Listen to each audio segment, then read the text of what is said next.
Good morning, everyone.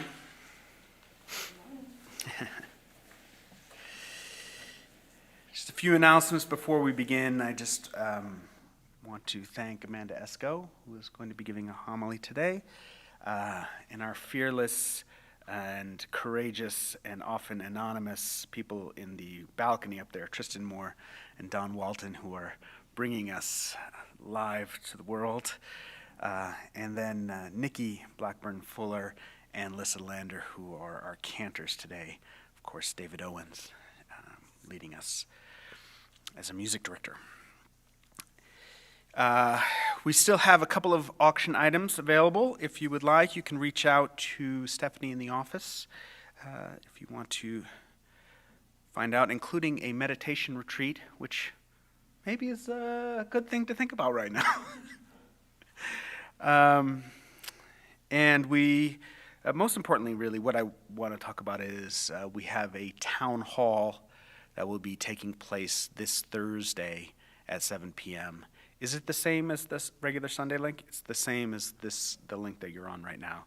So you'll be able to just go to it from the homepage. So let us begin our worship together under a moment of meditation by Nick Cardell. For thoughtful, conscious life, all creation is precariously contained in a mended cup of meaning. It is the cup from which we drink our lives, the cup with which we drink to life. It is a cup which is broken and mended, over and over again. Each time an era passes, a way of life is destroyed, or someone of significance to us dies, we cry out that our cup is broken.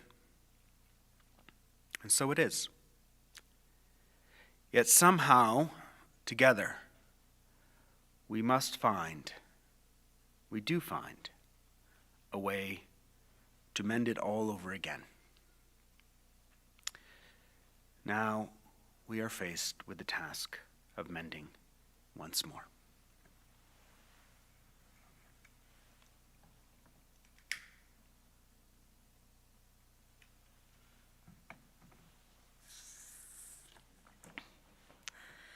There's a folk tale about a person lowered down a deep shaft, lower and lower, until the darkness was so dark that they could touch it with their fingers.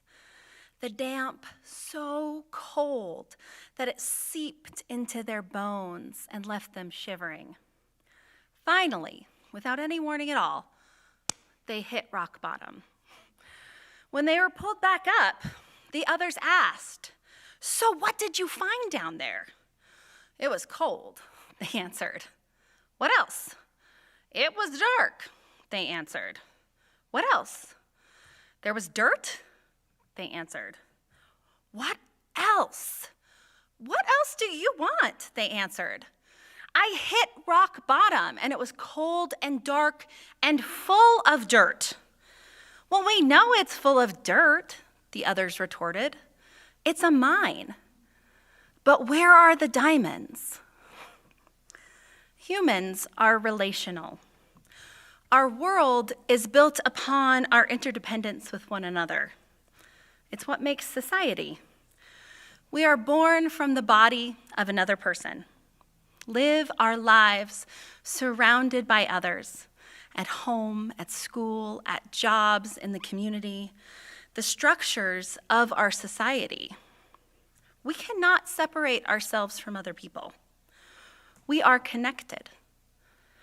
While we are all connected through this interdependent web, we're individuals. We are our own people with thoughts and feelings, desires and needs. Sometimes we work in consort with our web. We are connected. And sometimes people choose to break the web. Intentionally, unintentionally, the effect is the same. Our web is broken. I told this story earlier this year, but one Sunday in Little Chapel, elementary-age kids were building a web with themselves and a piece of rainbow string, when suddenly the string snapped. Seeing this break, one child rushed up right away to repair it. Our web was fixed. Sometimes it's easy for us to jump up right away and fix the string. Some people want to jump up right away and fix it and move on. Others need to think about it. Feel the broken. Consider their options. Feel the break, hold it in their hands, and then make a choice with how to fix it. Our theme for February is calling. When we discussed this topic as a worship team, the question arose, what is this church called to do in this world? What are we becoming? How we choose to respond when things are broken will choose what we become. We are individuals working in a covenantal web in relationships with one another. And when the web is broken, people are left behind, choosing how to respond. Sometimes it's cold and dark and full of dirt. And when we've hit rock bottom, that's when we can find the diamonds.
Now is the time for our offertory, and I'm sort of thinking about this. I just want to say, Amanda, I thought that was fantastic. Truly, it was really good homily. I was thinking about it as I was sitting there, like holding myself. It's cold in here today. Be glad you're home. Our what is it? What broke? Our boiler thing broke. We need to fix it. So you're gonna see a thing on your screen that helps us pay for it. We're all huddled. There are people with blankets in here. So there's lots of things that we spend money on that you graciously give as a gift to us, and some of it's music and singing and religious education for our kids, and sometimes it's heat. So we're saving you money right now, but perhaps you can find your way as you get the QR code or the link for. Are we using Givelify still? What are we using? We're still using Givelify to help us repair the boiler, heater, whatever the thing is, and to keep this place running well. Thank you so much.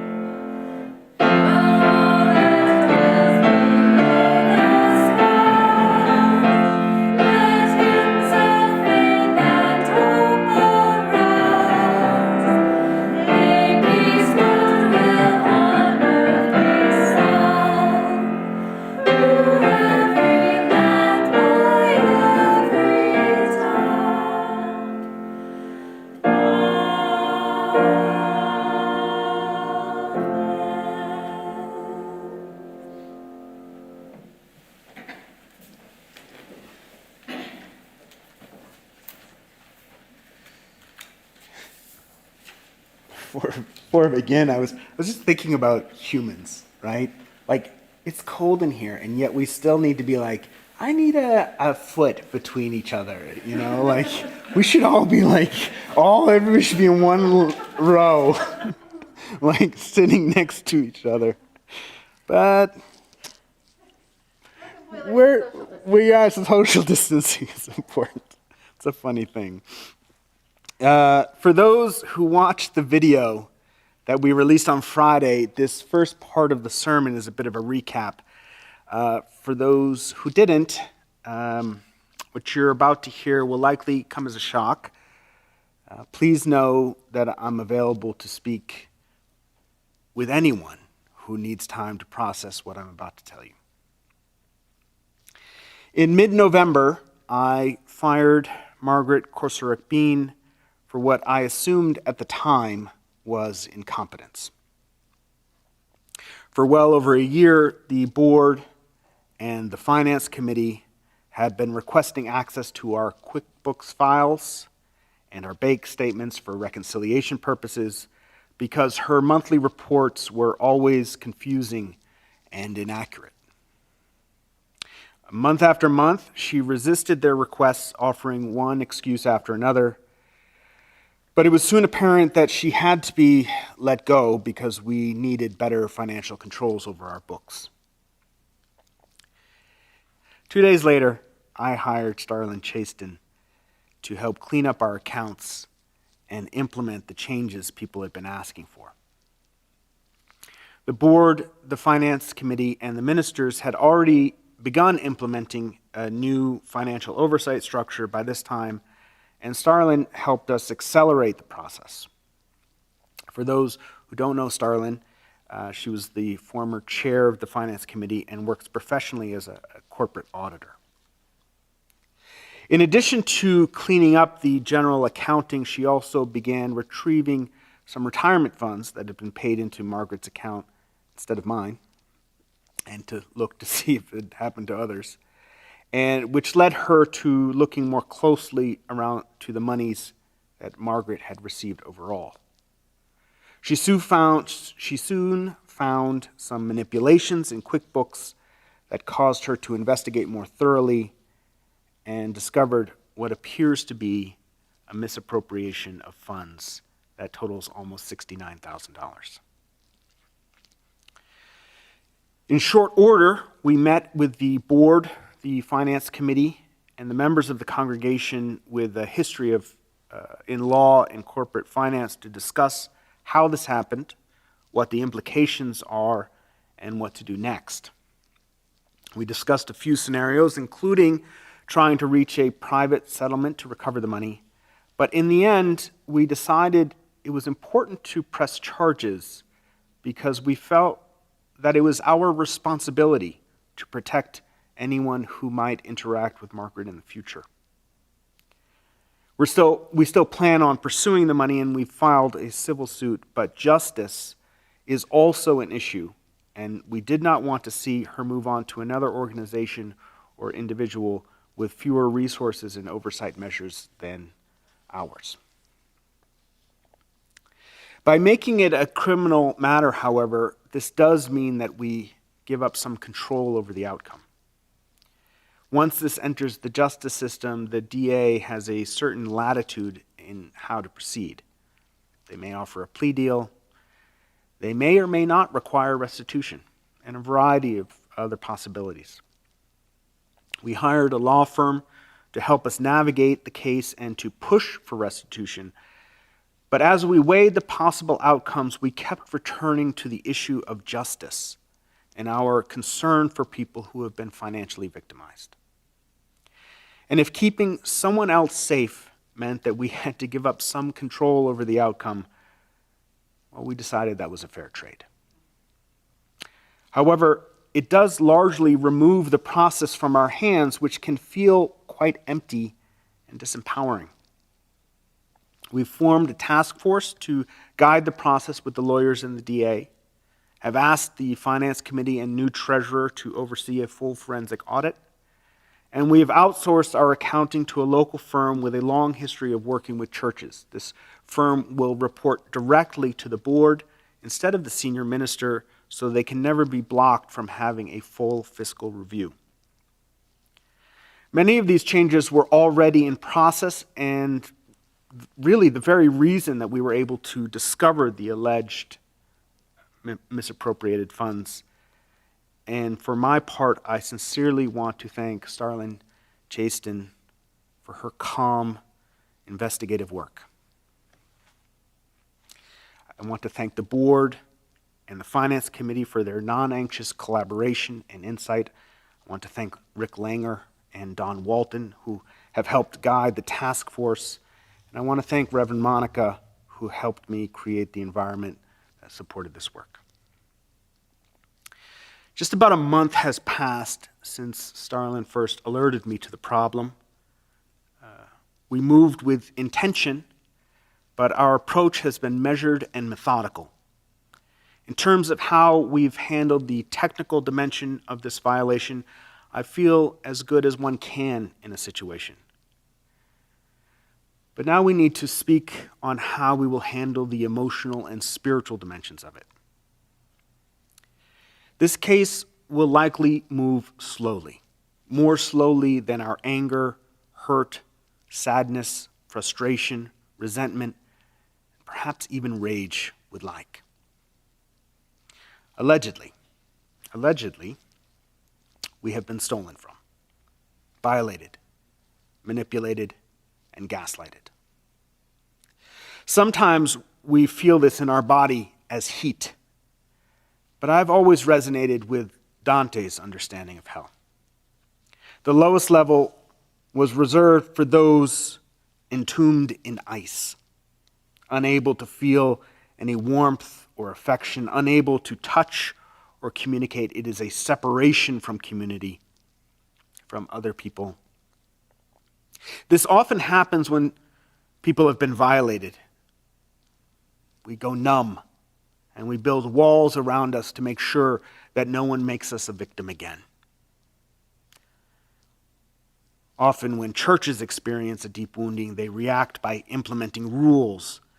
And years later, newer members often wonder why the church behaves the way it does, because they weren't around when the wound happened and nobody wants to talk about the scar. I hope we don't do this. I don't want to numb. I want to feel.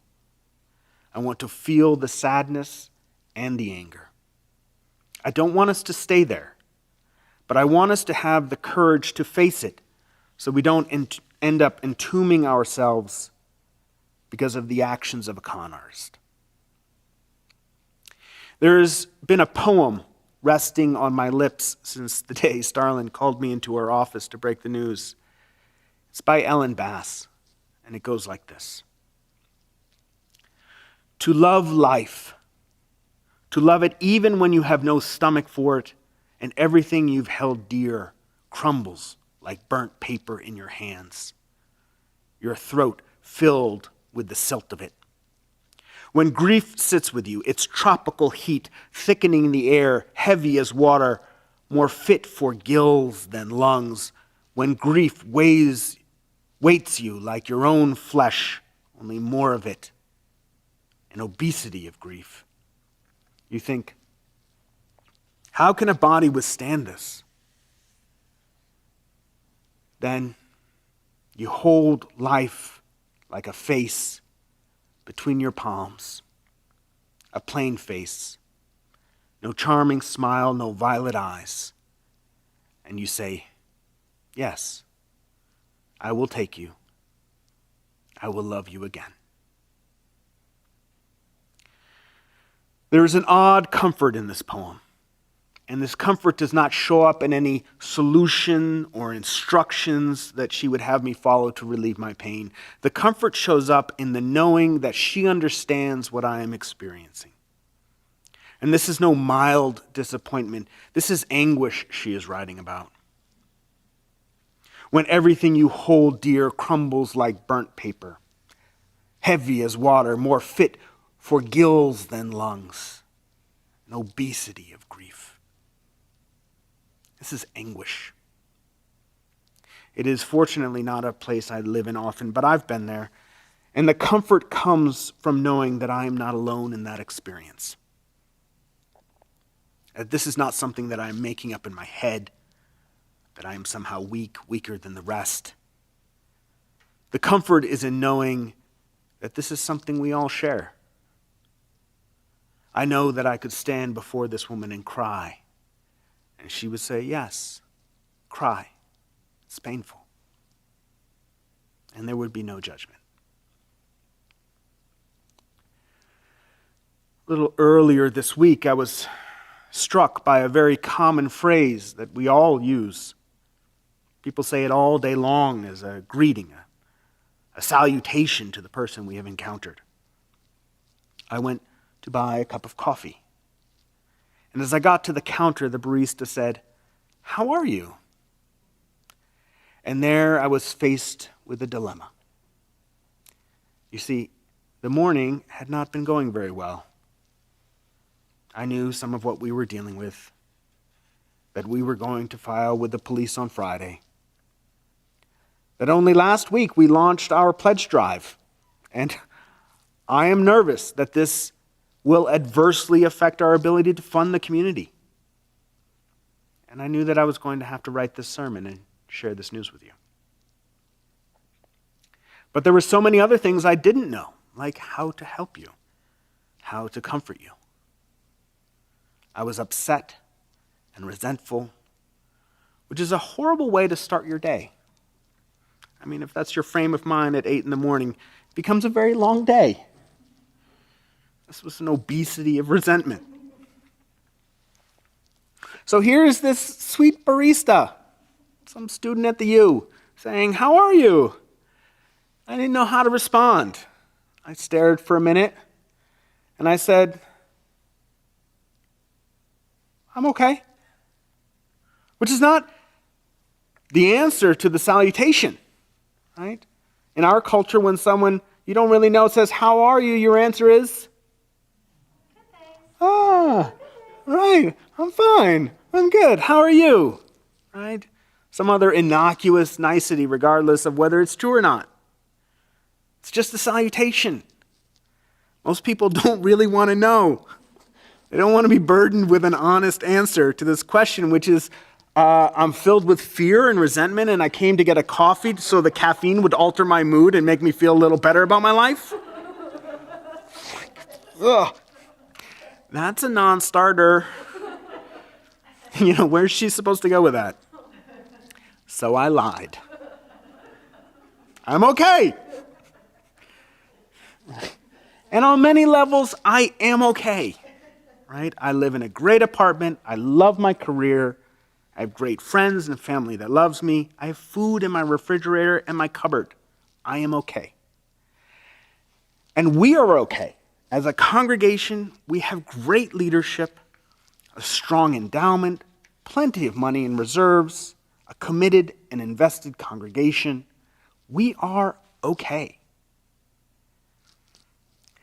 And Ellen Bass's poem is not about material things. When she says everything you've held dear crumbles like burnt paper in your hands, she isn't talking about material, but rather our place in the world as living beings. There are people debating suicide right now who have plenty of material. What they don't have is the feeling that someone understands their suffering. There's no sense of camaraderie, of companionship in the pain. They are dying because they are all alone. They feel all alone. They are entombed in ice. We often call this sensation of being all alone the darkness. Darkness as a word is often used to indicate desolation and suffering. And in our culture, suffering is bad. We all suffer. But we're not supposed to tell anyone about it because that means we're failures. And as Americans, we're people of the light. We're people of the promise of more. We sing sentimental anthems of glory and triumph. And those who suffer in our culture suffer because it's their own fault. Our story is one of a people who are constantly making an effort. We call it self-help, but really it's just an attempt to control our feelings. And we contort ourselves through consumerism and drugs and sex and TV, not to feel the darkness, because our culture tells us that the darkness is shameful. And in the process, we become complicit with an idea that does not serve us, that isolates us from the only real solution, which is sharing it with another person who understands and who is not ashamed to say they understand. We have been trained to fear the darkness rather than to move into it, rather than to accept darkness as part of being alive. We were born out of the darkness of the womb. The shadow of our being is far greater than that which shines in the light. If we were only what could be seen in the light, we would be very shallow people. The darkness gives us depth because we can't control it, because we can't muscle it into a shape that we can dominate as our culture demands. We don't like it, we fear it, we reject it, and in doing so, we reject so much of who we are, and many of us become daily little liars. No, I'm okay. I'm great, I'm fine. Yeah, the world is falling apart, but everybody's fine. Anais Nin writes, "And the day came when the risk to remain tight as a bud was more painful than the risk it took to blossom. And so it is with many of us. We try to do this on our own. We don't want to burden somebody with our suffering. I got this. Until I don't. And then we really don't. Suffering is one of those things that we manage until we just can't anymore. And in this odd moment, the darkness reveals itself for what it really is. Not what we thought it was, not what we imagined was there, as we peered out into it from our well-lit rooms. William James, writing in the Varieties of Religious Experience, comes to the conclusion that regardless of how someone has a spiritual experience, be it the crashing open of Zen enlightenment or the imperceptible change that happens over years, one thing happens. One thing we all have in common: total ego collapse. The spiritual experience is the space where we can no longer dominate, where we can no longer control. Our ego is useless, and God, or whatever term you feel more comfortable with, envelops us. 800 years ago, Meister Eckhart prayed, "God, rid me of God." Right? These aren't the words of a man who knew it all and was in control, but rather a man who understood that his desire to control, including his own idea of what God is doing, was harming him and making him suffer. This is why pain is such a great teacher. We are forced into becoming a student. We have no other option. It is not so much that we surrender, but that we are surrendered.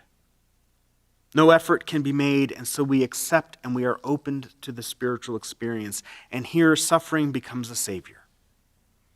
Instead of it being all about us, we come to understand compassion.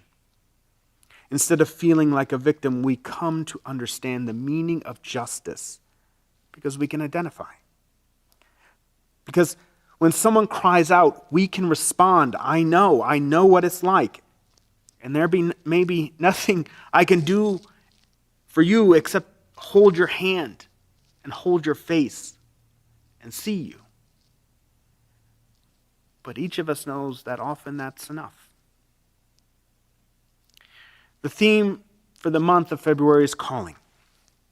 And when I outlined the thematic journey for this year's preaching calendar, I had a very different concept of calling in mind.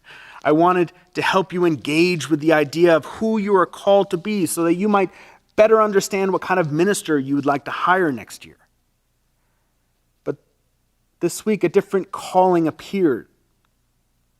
Not one that replaces the other, but complements it. It's a calling of restoration, a ministry of renewal. It is a calling to hold one another's faces and to summon the courage to look into each other's eyes and say, this hurts, but it's not the end. Sermons on the Japanese art of kintsugi have become something of a trope, but I think this is because we live in a world that is constantly breaking and being restored. For those of you who aren't familiar with kintsugi, it's the art of repairing broken pottery with lacquer and gold powder, and instead of trying to hide where the break occurred, the gold draws attention to it, perhaps even honors it. The brokenness does not make the pottery trash. The restoration makes the pottery more valuable. And this is the calling we now face, to be artisans who take what has been broken and make it more valuable than it was before. I do not want to hide the brokenness. I do not want us to entomb ourselves behind walls we think will protect us, but actually cut us off from each other. I don't want to work more and stay busy to avoid the pain. I want to hold your face. For me, the spiritual journey is not about some personal salvation handed to me by some deity. It is a spiritual and emotional quest for integrity. A calling for restoration and healing begins with acknowledging that our ministry occurs in a field of brokenness. But it doesn't end there. And it's not so much that we trudge onward in faith as much as realizing that faith appears when we can be vulnerable, open, and honest with one another about what we are experiencing. And ultimately, the quest for integrity leads to the pursuit of justice for all people. It is our quest for integrity that establishes our faith. It is the gold that binds the seams together again. I don't know if every spiritual experience requires suffering, but I would guess that it does, at least on some level. For the ego to collapse, for us to leave behind the story of who we think we are, in order to step into the beloved darkness, where there are no boundaries, we have to say goodbye to something we have known, maybe even something we have treasured. And in every goodbye, there's grief. An ego collapse sounds hard, but it's actually the rejection of the ice tomb. There is solace that comes when we are ready to be honest with who we are, with our brokenness, because in it we find the healing of other people. This is the meaning of a spiritual community. As bad as we might believe we are individually, no one is going to turn away. Rather, there is a turning towards one another. You are suffering. I know suffering too. Pain is managed when it becomes a community affair because God is a communal experience. It is in the generative and creative space of these communities that vulnerability is valued, not shamed. I believe in the holding environment of a spiritual community where compassion, justice, and restoration is born in the shared experience, where we can be honest and where we can become emptied, and others can share the beloved darkness with us in our quest for integrity. This is the genius of Ellen Bass's poem. You think, how can a body withstand this? Then you hold life like a face between your palms. No plain face, no charming smile, no violet eyes, and you say, yes, I will take you, I will love you again. This poem is not so much about pain as it is about redemption that we all experience by holding one another's face. It is your face that I hold. It is my face that you hold. We are recovering from a lie. We are not alone. Together, we might move into the darkness, all of us held, so we might find a world of compassion and justice made real by our understanding of one another. Amen.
Source of life, God, my darling,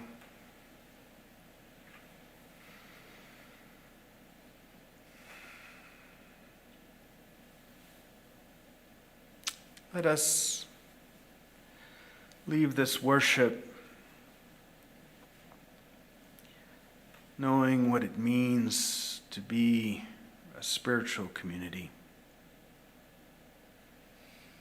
Knowing that we are on this quest for integrity, and that our quest is found by the witness that we offer, the witness of the worth and the dignity of every being. And awaken us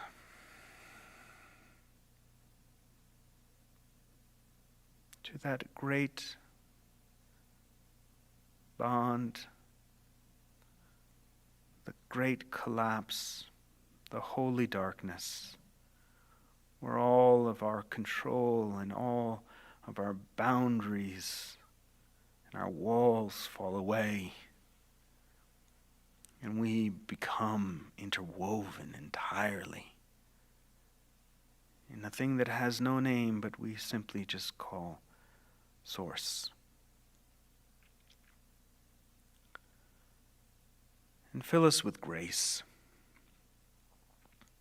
We are facing a challenge right now.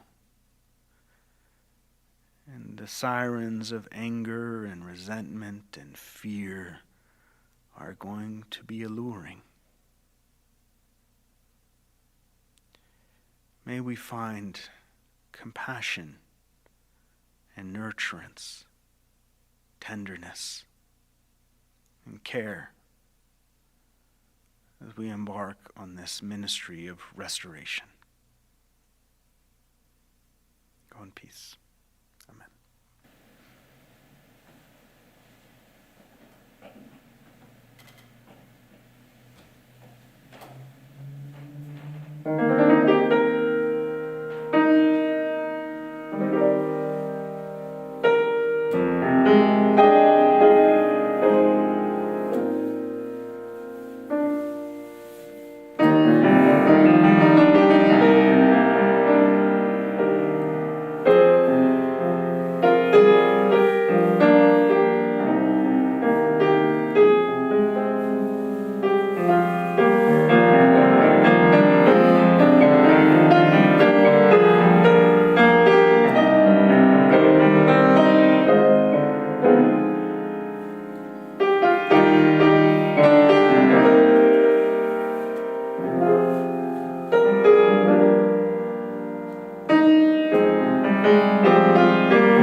Thank you again to Lissa and Nikki and David, Amanda, Don and Tristan, to all of you at home.